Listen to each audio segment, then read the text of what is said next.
Speaking of putting niggas under the jail. I'm a savage. Whatever I want, I'm going to get. Whatever I want, I have to get. Can't stop. Won't stop. So, former Making the Band star Sara Rivers says she was essayed by Diddy during the filming of the show. He touched me in a place he shouldn't have. Cameras.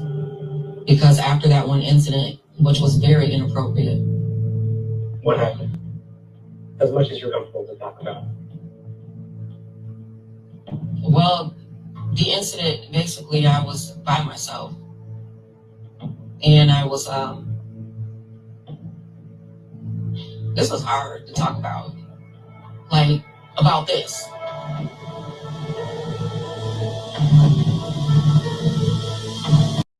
All that loud ass music.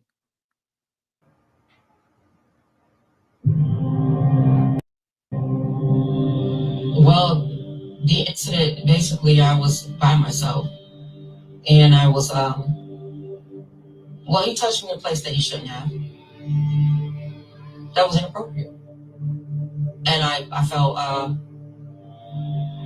felt intimidated. I felt like, oh my God, what the heck happened just now?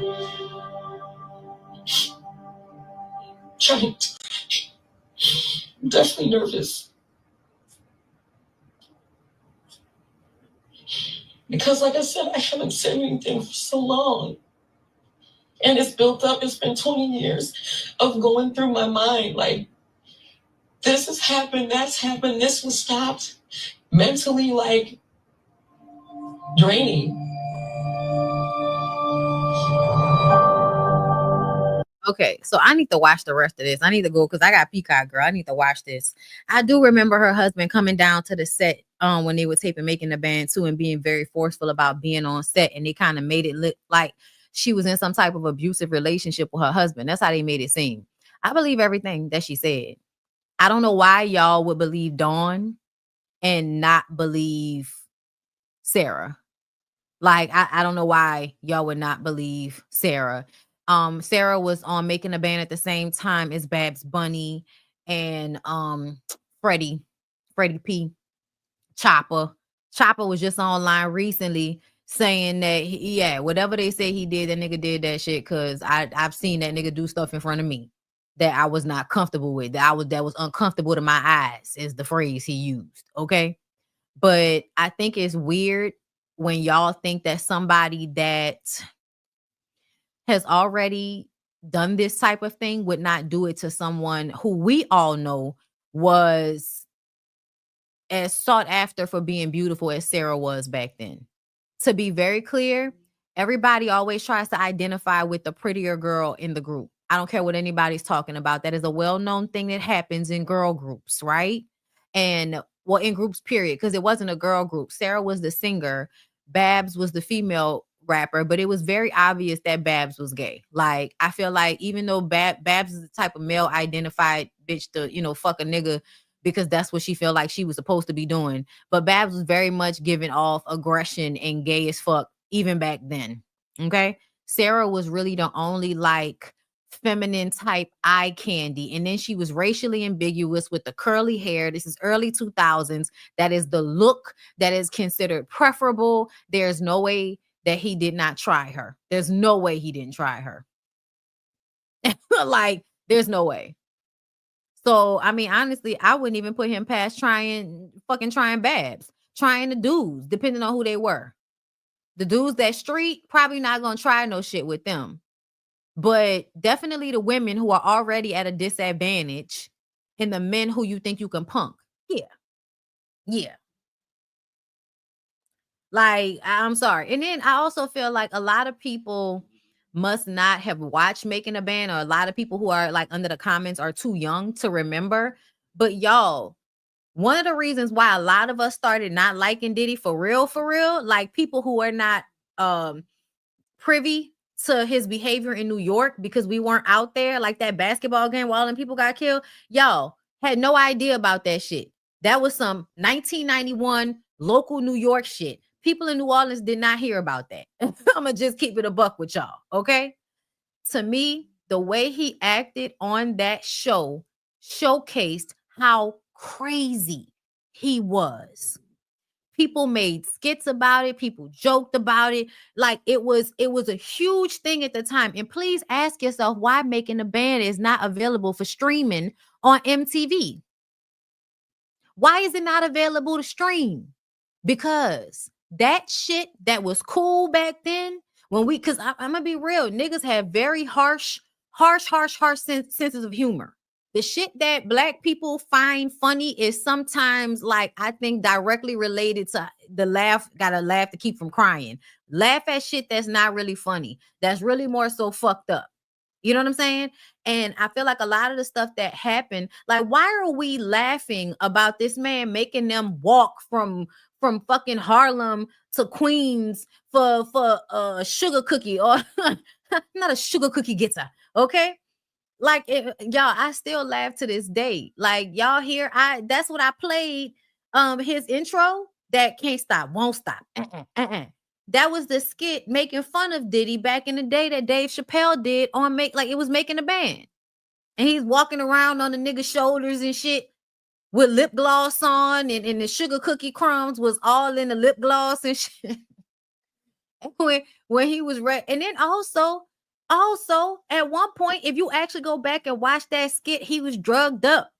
Like Diddy was like just in the nigga arms and he was carrying him like he was drugged up. I know in real life he went look for cheesecake, y'all, but on the skit it was Cambodian breast milk and sugar cookies.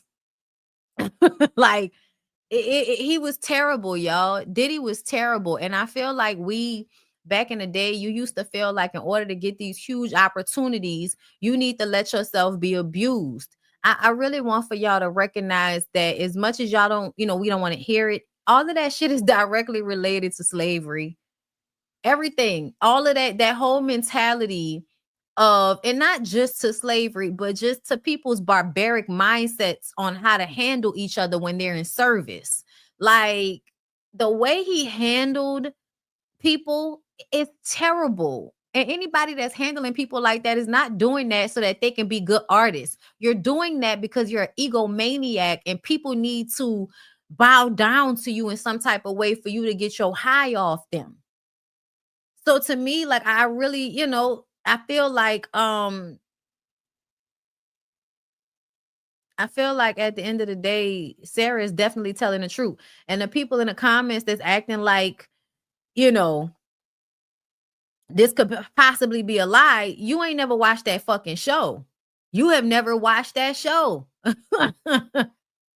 You have never watched that show. And another thing, this is a documentary. So people that got stories to tell that was connected to him back in the day, they're definitely going to come out and be a part of these projects and tell their stories about what happened to them because of him. And they should.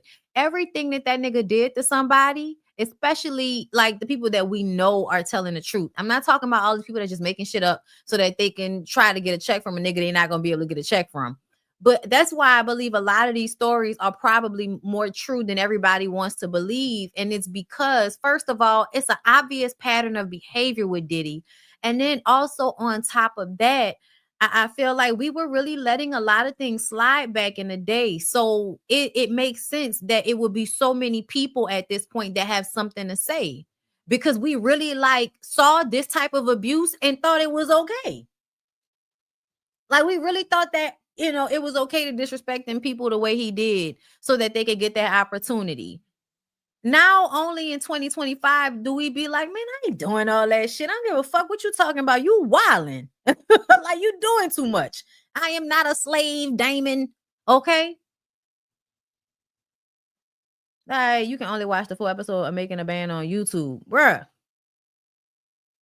So yeah, I definitely believe what Sara has to say, and I'm gonna go watch this Peacock documentary so I can come to y'all and talk to y'all about anything that's new, that hasn't already hit the blogs. And I feel like the things in the documentary might be way more reputable than the things that we're seeing, coming from Tony Busby and them. Like I'm not completely off the Tony Busby situation. I think that Jay-Z coming into the situation definitely hurt his reputation. But as I said, Diddy was able to get away with this shit so much that I just believe as a consequence, there are going to be a whole bunch of people with a story to tell. Just as a consequence for how long he was able to do this shit and nobody really blinked the eye and we laughed. Yes, like we all were like thoroughly entertained by watching him like verbally and sometimes physically abuse people. Because when you start throwing shit at people and all of that, that's physical abuse.